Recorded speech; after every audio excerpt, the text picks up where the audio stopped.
ଆପଣଙ୍କୁ ପ୍ରତ୍ୟେକଙ୍କୁ ଆନ୍ତରିକ ନମସ୍କାର। ତେବେ ଦେଖନ୍ତୁ, ଏଠି ଆମର କିଛି ଦେଶର କରେନ୍ସି ଗୁଡ଼ିକ ଅଛି, ମୁଁ ଆପଣଙ୍କୁ ଦେଖାଉଛି। ଆଉ ଏଇଟା ହେଉଛି ଯେଉଁଟା ଆପଣ ଦେଖୁଛନ୍ତି ଫିଜି। ଫିଜି ବୋଲି ଗୋଟେ ଦେଶ ଅଛି, ତା'ର ଇଏ ହେଉଛି କରେନ୍ସି। ଯେମିତି ଆମର ଭାରତୀୟ ମୁଦ୍ରାକୁ ଆମେ ଟଙ୍କା ବୋଲି କହୁଛୁ, ସେମିତି ଫିଜିର ଇଏ ହେଉଛି ଟଙ୍କା। ଫିଜି ଏଇଟା ହେଉଛି $5, ଫିଜି ଡଲାର, $5। ଆଉ ଦେଖନ୍ତୁ, ଆଉ ଏଇଟା ନମ୍ବର ବି ଅଛି। ତାପରେ ବ୍ୟାକ୍ ସାଇଡ଼୍ରେ ଏମିତି ଅଛି, ଆପଣ ଦେଖିପାରିବେ ଫିଜି ବୋଲି ଲେଖା ହେଇଛି, $5 ବୋଲି ଲେଖା ହେଇଛି। ଇଏ ହେଉଛି ଫିଜିର। ତାପରେ ଏଇଟା ଜାଣିଥିବେ, ଇଏ ହେଉଛି ଆମର ଇଣ୍ଡିଆ ମୁଦ୍ରା ଟଙ୍କିକିଆ, ଯେଉଁଟାକି ପ୍ରାୟ ବନ୍ଦ ହୋଇଗଲାଣି, ଏବେ ପ୍ରାୟ ଆସୁନି। ଏଇଟା ବି ଟିକେ ଆପଣ ଦେଖି ନିଅନ୍ତୁ, ₹1 ଟଙ୍କାଟେ ଭାରତୀୟ ମୁଦ୍ରା। ଆଉ ଯଦି ଏଇ ମୁଦ୍ରା ଯଦି ଆପଣ କେବେ ଦେଖିଛନ୍ତି କମେଣ୍ଟ କରନ୍ତୁ ନିଶ୍ଚିନ୍ତ ଭାବରେ। ତାପରେ ଏଇଟା ଆପଣ ଦେଖନ୍ତୁ, ଇଏ ହେଉଛି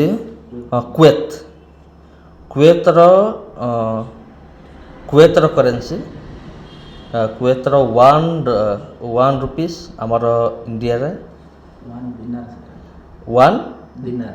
ଦିନାର ବୋଲି କୁହାଯାଏ କୁଏତକୁ। ହଁ, ଇଣ୍ଡିଆରେ 300 ଟଙ୍କା। ମାନେ ଟିକେ ଚିନ୍ତା କରନ୍ତୁ, ମୁଁ ତ ଭାବୁଥିଲି ଡଲାର ହିଁ ସବୁଠୁ ହାଇଏଷ୍ଟ ଅଛି, କିନ୍ତୁ ଏଇଟା ମୋର ଭୁଲ ଧାରଣା ଥିଲା। କିନ୍ତୁ କୁଏତର ଗୋଟେ ଟଙ୍କା ହେଉଛି ଆଜ୍ଞା 300 ଟଙ୍କା, ମାନେ 299 ସମଥିଙ୍ଗ ଅଛି, ମାନେ 300 ଟଙ୍କା ସହିତ ସମାନ। ଏଇଟା ହେଉଛି କୁଏତର। ଆଉ ଏଇଟା ଦେଖନ୍ତୁ, ଇଏ ହେଉଛି ଟାକା। ଏଇଟା ହେଉଛି ବାଂଲାଦେଶର କରେନ୍ସି, ଟାକା କୁହାଯାଏ। ବ୍ୟାକ୍ ସାଇଡ଼୍ ଦେଖନ୍ତୁ, ଏମିତି ଲେଖା ଅଛି ବାଂଲାଦେଶ ବ୍ୟାଙ୍କ ବୋଲି ଲେଖା ଅଛି। ବାଂଲାଦେଶ ତା'ର ଭାଷାରେ ଏଠି ଲେଖା ହେଇଛି 10 ଟାକା ବୋଲି କହନ୍ତି, 10 ଟାକା ବାଂଲାଦେଶ ମୁଦ୍ରା। ଆଉ ଇଏ ଆଜ୍ଞା ଆମର ସବୁଠୁ ଫେମସ୍ ଆମେରିକାନ ଡଲାର। ଆଉ ଦେଖନ୍ତୁ, $1 ଏବେ 93 ଟଙ୍କା ଆସୁଛି, 93, 94 ଏଇ ଭିତରେ ଅଛି। ଆଉ ପଛପଟେ ଦେଖିଲେ ଏମିତି ଦେଖାଯିବ ଆମେରିକାର ଡଲାର, ଆଉ ଏମିତି ଦେଖାଯାଏ। ତାପରେ ଏଇଟା ହେଉଛି $2। ଏଇଟା ହେଉଛି ସିଙ୍ଗାପୁର ଡଲାର, ଏଠି 2 ଟଙ୍କା।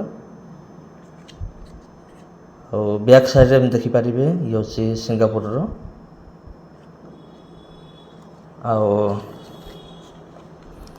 ଆଉ ଇଏ ହେଉଛି ନେପାଳର ମୁଦ୍ରା, ଆଉ 20 ଟଙ୍କା, ନେପାଳର 20 ଟଙ୍କା। ଆଉ ଏଠି ଦେଖନ୍ତୁ, ବ୍ୟାକ୍ ସାଇଡ଼୍ରେ ଏମିତି ନେପାଳ ରାଷ୍ଟ୍ର ବ୍ୟାଙ୍କ ଲେଖା ଅଛି, ₹20। ଏଇଟା 2020 ମସିହାରେ ଏଇଟା ତିଆରି ହେଇଛି, ତଳେ ବି ଲେଖା ହେଇଛି। ଏଇଭଳି ଭାବରେ ବିଭିନ୍ନ ଦେଶର କରେନ୍ସି ବିଭିନ୍ନ ପ୍ରକାର, କିନ୍ତୁ ଆମ ପାଖରେ ଏତେ ନାହିଁ, ଅଳ୍ପ ଅଛି। ଆଉ ଏଇଟା ହେଉଛି 20 ହଂକଂ ଡଲାର, ହଂକଂର ଡଲାର $20। ଦେଖନ୍ତୁ, ହଂକଂର ମୁଦ୍ରା ଏମିତି ଦେଖାଯାଏ। ଆଉ ଫ୍ରଣ୍ଟରେ ଏମିତି, ବ୍ୟାକ୍ରେ ଏମିତି ଆପଣ ଦେଖିପାରିବେ। ଆଉ ଲେଖା ଅଛି bank of China Hong Kong limited. ଆଉ ଏଇଟା ହେଉଛି ୟୁରୋ। ୟାର ଭ୍ୟାଲୁ ବି ବହୁତ। €1 ହେଉଛି 200 ଟଙ୍କା। 100 ଉପରେ ଅଛି €1, ଯେଉଁଟାକି ଆମେରିକାନ ଡଲାରଠୁ ବି ୟାର ଭ୍ୟାଲୁ ହେଉଛି ବହୁତ ୟୁରୋ। ଆଉ ବ୍ୟାକ୍ ସାଇଡ଼୍ ଏମିତି ଦେଖନ୍ତୁ, ଇଏ ହେଉଛି €5। ଆପଣ ଦେଖନ୍ତୁ, ତାପରେ ଇଏ ହେଉଛି ଆମର ନେପାଳ ରାଷ୍ଟ୍ର ବ୍ୟାଙ୍କ। ଏଇଟା ହେଉଛି ନେପାଳର। ଆଉ ଏଇଟା ହେଉଛି 100 ଟଙ୍କା, ଏଟା $100।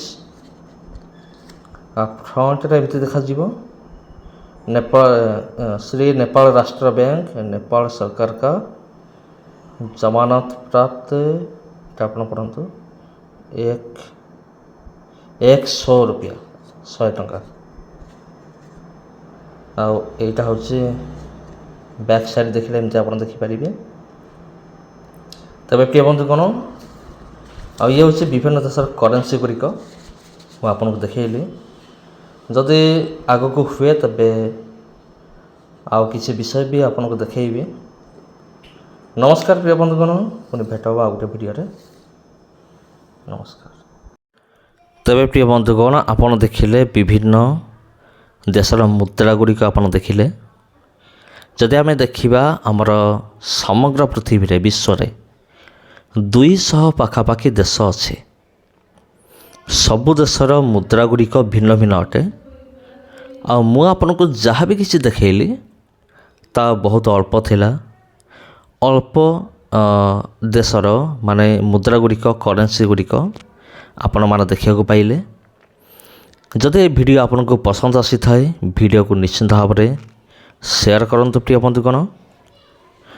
ଆଉ ଯଦି ଚ୍ୟାନେଲକୁ ପ୍ରଥମ ଥର ଆସିଛନ୍ତି ଚ୍ୟାନେଲକୁ ସବସ୍କ୍ରାଇବ୍ କରନ୍ତୁ। କିନ୍ତୁ ଏଇ ଯେଉଁ ଚ୍ୟାନେଲ ରହିଅଛି ଏଇ ଚ୍ୟାନେଲର ମୂଳ ଉଦ୍ଦେଶ୍ୟ ହେଉଛି ପ୍ରଭୁ ଯୀଶୁଙ୍କ ବିଷୟରେ ପ୍ରଚାର କରିବା ଆଉ ବିଶେଷ କରି ଖ୍ରୀଷ୍ଟିଆନ ବିରୋଧୀମାନଙ୍କୁ ଜବାବ ଦେବା ହେଉଛି ଏହି ଚ୍ୟାନେଲର ହେଉଛି ମୁଖ୍ୟ ଉଦ୍ଦେଶ୍ୟ। ତେଣୁ ପ୍ରିୟ ବନ୍ଧୁଗଣ, ଆପଣ ଯଦି ଜଣେ ପ୍ରଭୁ ବିଶ୍ୱାସୀ, ଆପଣ ଯଦି ପ୍ରଭୁ ଯୀଶୁଙ୍କୁ ବିଶ୍ୱାସ କରନ୍ତି ତେବେ ନିଶ୍ଚିନ୍ତ ଭାବରେ ଆପଣ ଏହି ଚ୍ୟାନେଲକୁ ଆପଣ ସବସ୍କ୍ରାଇବ୍ କରିପାରିବେ। କାରଣ ଏହି ଚ୍ୟାନେଲରେ ଅନେକ ପ୍ରକାରର ଭିଡ଼ିଓ ଗୁଡ଼ିକ ରହିଅଛି। ଏହି ଚ୍ୟାନେଲରେ ଆପଣ ନ୍ୟୁଜ୍ ଟାଇପ୍ର ଭିଡ଼ିଓ ପାଇପାରିବେ।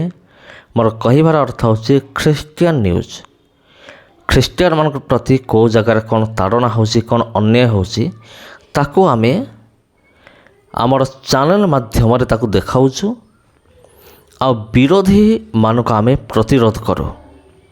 ତା'ର ସମ୍ପୂର୍ଣ୍ଣ ରୂପେ ପର୍ଦ୍ଦାଫାସ ଆମେ କରିଥାଉ ବିରୋଧୀମାନଙ୍କର। ତେବେ ପ୍ରିୟ ବନ୍ଧୁଗଣ, ତେବେ ଆମର ଟାର୍ଗେଟ୍ ହେଉଛି ଆମେମାନେ ଖ୍ରୀଷ୍ଟିଆନ ବିରୋଧୀମାନଙ୍କର ଷ୍ଟେଟମେଣ୍ଟକୁ ସେମାନେ ବାଇବେଲକୁ ବିକୃତ କରିକି ସେମାନେ ପ୍ରଚାର ବି କରନ୍ତି, ପ୍ରଭୁ ଯୀଶୁଙ୍କ ବିରୁଦ୍ଧରେ ବି ପ୍ରଚାର କରନ୍ତି। କେବଳ ସେଇମାନଙ୍କ ଜବାବ ଦେବା ହେଉଛି ଆମ ଚ୍ୟାନେଲର ମୁଖ୍ୟ ଉଦ୍ଦେଶ୍ୟ। ତେବେ ହୁଏତ ଅନେକଙ୍କୁ ଏହି ଚ୍ୟାନେଲ ଭଲ ଲାଗି ନପାରେ କି ଭିଡ଼ିଓ ଭଲ ଲାଗି ନପାରେ। କିନ୍ତୁ ପ୍ରିୟ ବନ୍ଧୁଗଣ, ଆପଣମାନେ କ'ଣ ଭାବୁଛନ୍ତି ମୁଁ ଜାଣେ ନାହିଁ, କିନ୍ତୁ ଯେ ପର୍ଯ୍ୟନ୍ତ ଏ ଚ୍ୟାନେଲ ଥିବ ସେ ପର୍ଯ୍ୟନ୍ତ ଆମେମାନେ ଏମିତି ଭାବରେ ଖ୍ରୀଷ୍ଟିଆନ ବିରୋଧୀମାନଙ୍କର ବ୍ୟାଣ୍ଡ ଆମେ ବଜାଉଥିବା। ନମସ୍କାର।